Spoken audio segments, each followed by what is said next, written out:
Hi everyone, welcome to the H.BLOOM blog, Arrange Your Own Collection video. I'm Megan. Today we are going to be making two different arrangements, one in a cylindrical vase, doesn't matter if you have cylindrical or rectangular. This is about 16 to 18 inches, and we're also going to be making a little bud vase from the leftover flowers. So in the group this week, it's really pretty. You have the Snapdragon, which is orange, but it does have shades of pink and orange and yellow, which also goes with the cherry brandy roses. You have 5 stems of these. You'll see that they have a red outer guard petal, and they're really, really pretty. It's kind of like a sunset, comes into a light orange in the middle. You have 5 stems of the mini sunflowers, which are really happy and fun. 3 stems of the green hypericum that look like little green berries that add a lot of texture, and also 3 stems of the foxtail fern, which adds some texture as well. You have 2 aspidistra leaves, which we like to give you every week so you can be creative with them. So I'm going to start with the 3 snapdragons. And I'm going to do this by hand and then wrap them with the aspidistra leaf and put them in the vase so it looks sort of neat and put together. So I'm going to start with the snapdragon, and I'm going to sort of come around with the rose on the outside. I'm going to use about 3 roses or 4 roses because I like to do even odd, even odd. It just adds that much more texture to the arrangement. So you'll see that the middle is very tall, and then you have the roses on the outside. I'm going to put them down so you can see all of the blooms of the snapdragon, just sort of bring them up. And these roses, cherry brandy roses, are very fragrant, and they're named after the drink, which is interesting. And they're really pretty and just make every arrangement pop. So we're going to do this all around. So you see I added the roses, then I'm moving on to the sunflowers. And sometimes when you get these mini sunflowers, they'll be a little closed. So what you can do is just go in and sort of just coerce the petals to go out.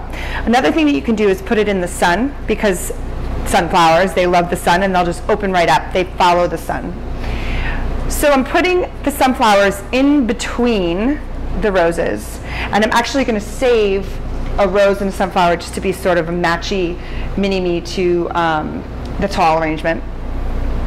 I'm going to take the hypericum, which is also known as St. John's wort. Comes in a lot of colors, greens, reds, peaches. It's just really pretty, and it adds a lot of texture to whatever arrangement you're doing. But it is St. John's wort, and it does combat depression.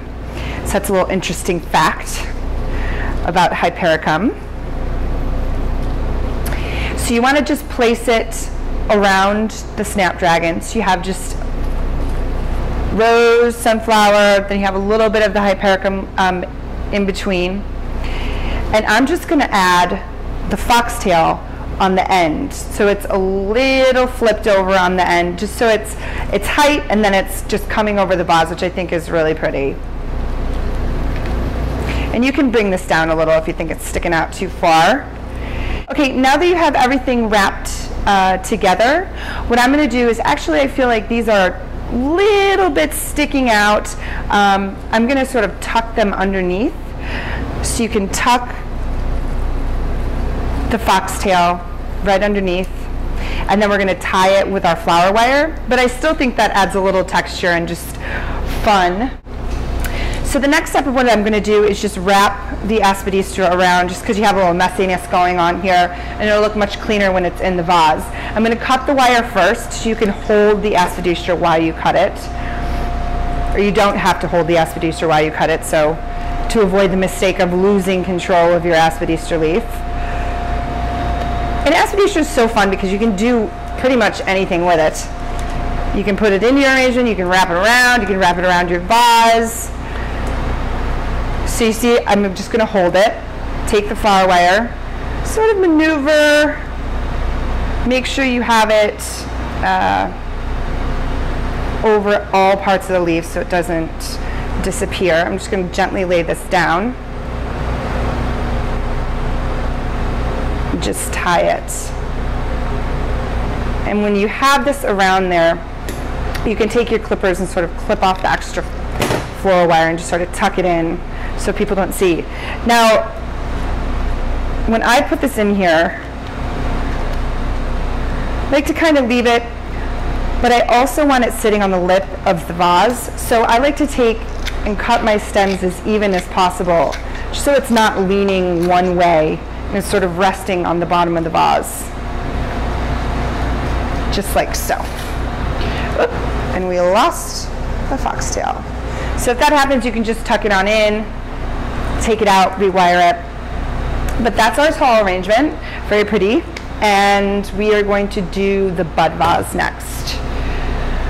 Okay, so for the bud vase, I'm actually going to cut the aspidistra leaf.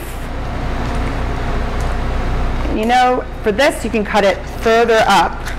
So it's not, further up you go, the thinner the stem gets. So it's easier to sort of wrap around.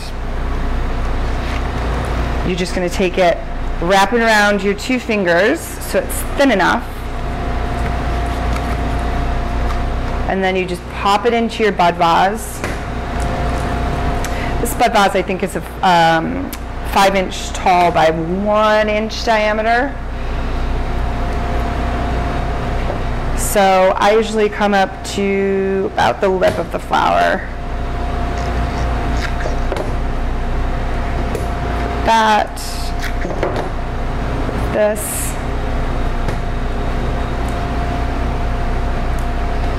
And that's pretty easy. The bud vase is pretty easy to make. So you have our arrangement for this week. It looks like a summer sunset, and it's beautiful. And I hope you enjoyed arranging the flowers. Thanks so much, and we will see you next week. Bye-bye.